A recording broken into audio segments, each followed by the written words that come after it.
Welcome to Average Joe's Gym's Home Projects, where we do projects and maintenance at home that even an average Joe can accomplish. Today's episode, forced air filter replacement. I got one of these notifications on my phone the other day through my Nest app that reminded me it's time to change my filter.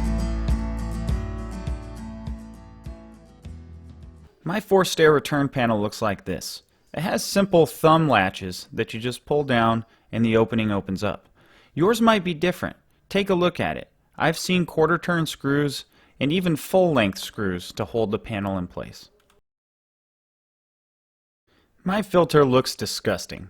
It never ceases to amaze me how dog hair ends up in my forced air unit. Make sure you get the right size filter replacement. There's a few standard sizes, but there's many options available at your local hardware store or online. Just make sure you get the right size.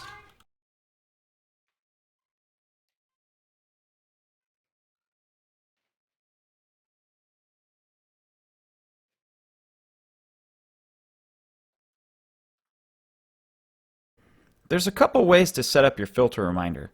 I use the Nest app because I use a Nest Thermostat. If you go to Settings, you can scroll down to Equipment, tap that, and it will set you up with a reminder.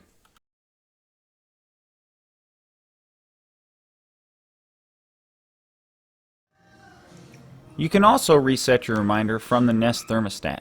You just need to go to Settings and then scroll over to Reminders in the main menu.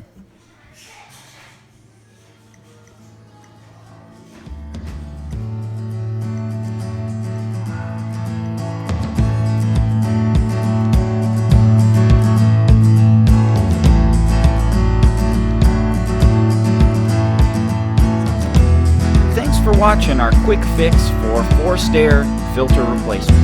If you liked watching this project, please check out our other projects on Average Joe's Gym's Home Projects, and like and subscribe